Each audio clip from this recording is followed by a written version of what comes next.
ছাড়া যা আছে সব গায়রুল্লাহ। আসমান কি, জমিন কি, পাহাড় কি, ফেরেশতা কি, মানুষ কি, জিন কি, নবী কি, ওলি কি, রাজা, বাদশা, প্রজা, সব গায়রুল্লাহ। মানে আল্লাহ একা, আর আল্লাহ ছাড়া যা আছে সব গায়রুল্লাহ। গায়রুল্লাহ বুঝছেন?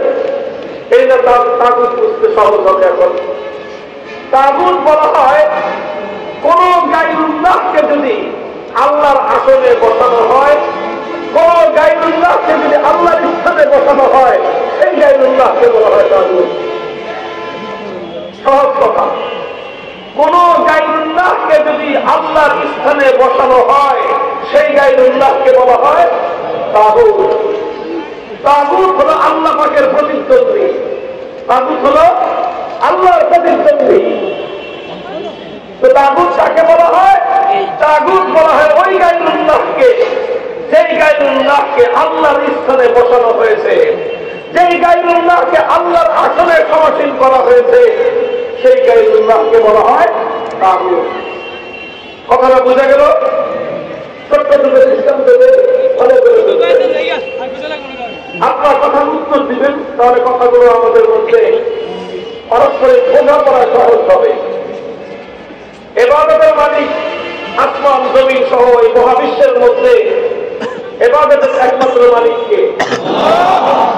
ইবাদতের একমাত্র উপযুক্ত কে? আমরা কালেমা পড়ি লা ইলাহা, নেই কোনো মাবুদ আল্লাহ ছাড়া। অর্থাৎ এই মহাবিশ্বের মধ্যে ইবাদতের একমাত্র উপযুক্ত কে? ইবাদতের একমাত্র মালিক কে? এবং ইবাদত এক আল্লাহ পাবে, ইবাদতের মালিক এক আল্লাহ, ইবাদতের উপযুক্ত এক আল্লাহ। এখন আল্লাহকে বাদ দিয়ে যদি কোন গায়রুল্লাহর ইবাদত করা হয়, তাহলে ওই গায়রুল্লাহকে আল্লাহর স্থানে বসানো হলো। সুতরাং যেই গায়রুল্লাহর ইবাদত করা হবে, সেই গায়রুল্লাহকে বলা হবে তাগুত। সে যুগের মানুষ লাত, মানাত, উজ্জা, হুবল এই সমস্ত দেব দেবতার পূজা করত। সুতরাং ইবাদতের একমাত্র মালিককে, তো সেই ইবাদত আল্লাহকে না দিয়ে যখন লাত, মানাত, উজ্জা, হুবল নামক মূর্তিগুলোকে দেওয়া হলো, তখন এই মূর্তিগুলোকে আল্লাহর জায়গায় বসানো হলো। আর যেই গায়রুল্লাহকে আল্লাহর জায়গায় বসানো হয়, সেই গায়রুল্লাহকে বলা হয় তাগুত। লাত একটা তাগুত, মানাত একটা তাগুত, উজ্জা, হুবল এগুলো এক একটা তাগুত। আর আজকের যুগে যদি আমি নাম বলতে চাই, উল্লেখ করতে চাই, তাহলে আল্লাহর পরিবর্তে মানুষ যে সকল দেব দেবতার পূজা করে, দুর্গার পূজা করে, দুর্গা একটা তাগুত। সরস্বতীর পূজা করা হয়, সরস্বতী আরেকটা তাগুত। কালীর পূজা করা হয়, কালী আরেকটা তাগুত। এভাবে যত দেব দেবতার পূজা করা হয়, প্রত্যেকটা দেব দেবতা হলো এক একটা তাগুত। কেন? কারণ এই দেব দেবতাগুলোকে আল্লাহর জায়গায় বসানো হয়েছে। যে ইবাদতের মালিক ছিলেন একমাত্র কে? আল্লাহকে বাদ দিয়ে তুমি যখন মূর্তির ইবাদত করবা, মূর্তির পূজা করবা, তো সেই মূর্তিটাই তখন হয়ে গেল তাগুত। কথা বোঝা গেল? আরেকটা দৃষ্টান্ত দেই। ইবাদতের একমাত্র মালিক যেমন কে? সময় বলবেন, ইবাদতের যেমন মালিক একমাত্র কে? ঠিক তেমনি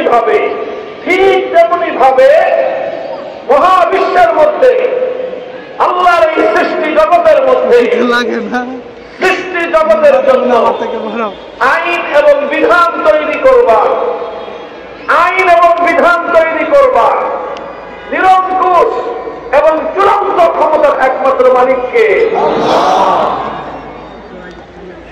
ইবাদত যেমন একমাত্র পাবেন কে? ইবাদতের একমাত্র উপযুক্ত কে? এটাকে বলা হয় তাওহীদ ইবাদত। এটা হলো ইবাদতের মধ্যে আল্লাহর একত্ববাদ। ঠিক তেমনি ভাবে মহাবিশ্বের মধ্যে আইন তৈরি করবার চূড়ান্ত ক্ষমতা, প্রশ্নহীন ক্ষমতা, সর্বোচ্চ ক্ষমতা একমাত্র কার? আল্লাহ পাকের একমাত্র ক্ষমতা হলো তিনি একমাত্র চূড়ান্ত ভাবে আইন তৈরি করবেন, আল্লাহর আইন তৈরি করবার এই ক্ষমতার সঙ্গে কখনো কোনো মাখলুক দিতে পারবে না। এইভাবে আইন তৈরি করবা, বিধান তৈরি করবা, চূড়ান্ত ক্ষমতা একমাত্র আল্লাহ। আল্লাহ ছাড়া আর কেউ আল্লাহর মতো করে আইন এবং বিধান রচনা করতে পারবে না। এটাকে বলা হয় তাওহীদ ফিল হাকিমিয়্যাহ। এক আল্লাহর ইবাদত করার নাম তাওহীদ ফিল ইবাদাহ। আইন দেওয়ার ক্ষেত্রে, বিধান তৈরি করবার ক্ষেত্রে এক আল্লাহকে বিশ্বাস করার নাম হলো তাওহীদ ফিল হাকিমিয়্যাহ। কেউ যদি ইবাদতের মধ্যে আল্লাহকে ছাড়া আর কাউকে বিশ্বাস করে সে ইমানদার না মুশরিক? সে যেরকম মুশরিক, আইন দেওয়ার ক্ষেত্রেও কেউ যদি এক আল্লাহর আইনের জায়গায় অন্য কোন মাখলুকের আইনকে বিশ্বাস করে সেও সমান মুশরিক। কোন পার্থক্য নাই। এখন যতই আপনি নামাজ পড়েন, যতই হজ করেন, তাহাজ্জুদের সময় যতই নামাজ পড়েন, চায় নামাজ খুঁজলে অনুশীলনদার হয় না।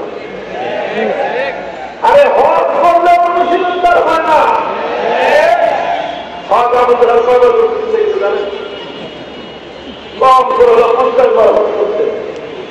ইমানদার না বেঈমান? সন্দেহ আছে কোনো? তাহলে কেন বেঈমান?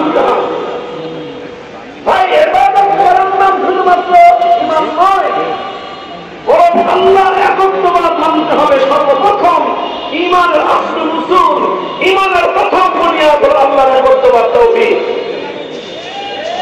এই তাওহীদ শুধুমাত্র ইবাদতের তাওহীদ নয়, ইবাদতের ক্ষেত্রে যদি আল্লাহর তাওহীদ মানতে হয় তাহলে ঈমানদার হওয়া যায়। আইন তৈরি করবার ক্ষেত্রেও আল্লাহর তাওহীদ মানতে হয়, বিধান তৈরি করবার ক্ষেত্রেও আল্লাহর তাওহীদ মানতে হয়। ইবাদতের ক্ষেত্রে আল্লাহর একত্ববাদ না মানলে একজন মানুষ যেমন ঈমানদার হতে পারে না, আইন এবং বিধান দেওয়ার ক্ষেত্রেও আল্লাহর একত্ববাদকে না মানলে একজন মানুষ মুশরিকও ঈমানদার হতে পারে না।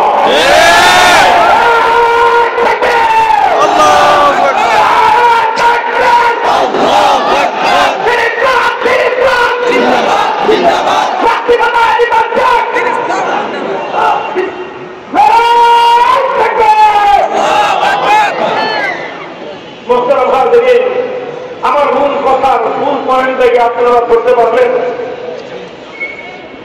এটা হলো খুব গুরুত্বপূর্ণ একটা জায়গা। আমাদের সমাজে মানুষ একজন মানুষ মনে করেন 5 ওয়াক্ত নামাজ পড়ে, 24 ঘন্টার মধ্যে ধরে নেন 23 ঘন্টা 55 মিনিট সে শুধু আল্লাহর ইবাদত করে, ফরজ নামাজ পড়ে, সকাল থেকে রাত পর্যন্ত যত নফল আছে কোনো ভাই ছাড়ে না। তাহাজ্জুদের নামাজ 8 রাকাত পুরা পড়ে, আওয়াজের নামাজ 6 রাকাত পুরা পড়ে, সকালবেলা ইশরাকের নামাজ 4 রাকাত পড়ে, কাফের নামাজ 4 রাকাত পড়ে, জওয়ালের নামাজ পড়ে, জোহরের আগে পড়ে, সুন্নত নফল কোনো ভাই ছাড়ে না। এইভাবে সারা দিনের 24 ঘন্টার মধ্যে 23 ঘন্টা 55 মিনিট শুধু সে আল্লাহর ইবাদত করলো, আর 5 মিনিট গিয়ে বসে বসে করলো। এখন বলেন এই লোকটা ইমানদার না বেঈমান? কেন ভাই 23 ঘন্টা 55 মিনিট সে আল্লাহর ইবাদত করলো, এক আল্লাহর ইবাদত করলো, ইমানদার হতে পারবে না কেন? কারণ ঈমান এটা ভেজালকে সহ্য করে না। তুমি আল্লাহকেও রাজি করবা, দুনিয়াকেও বেজার করবা না। ঈমানের পথে এই আল্লাহর সঙ্গে দুনিয়ার সংমিশ্রণ করবার কোন সুযোগ নাই, কোন সুযোগ নাই। মুহতারাম হাজিরিন, মানুষ এটা বুঝে, সমাজ এটা জানে যে ইবাদত একমাত্র আল্লাহর করতে হবে। এই জন্য এক আল্লাহর ইবাদত ছাড়া কোন গায়রুল্লাহ যদি কেউ ইবাদত করতে চায় তাহলে সাধারণ পাবলিক মুসলমান নাই সেটা মেনে নেয় না। কেউ যদি একটা কবরে গিয়ে চেষ্টা করে, হুজুরদের লাগে না পাবলিক মিলে চেষ্টা করে, পাবলিকই তো বুঝে তুই কবরে চেষ্টা করবি কেন? মায়ের একটা মাটিতে পারে না কবরকে চেষ্টা করতে গেলে। এই তৌহিদের বাংলাদেশে এখন কোথাও সহজে কেউ কবরকে চেষ্টা করে খালি পিঠ নিয়ে বাড়িতে চলে যাবে সহজ না। মায়ের একটা মাটিতে পড়বে না। হ্যাঁ, ওই আল্লাহর কবর আছে, জিয়ারত করো, দোয়া করো, পূজা করা যাবে না, চেষ্টা করা যাবে না। চেষ্টা পাবেন একমাত্র কে?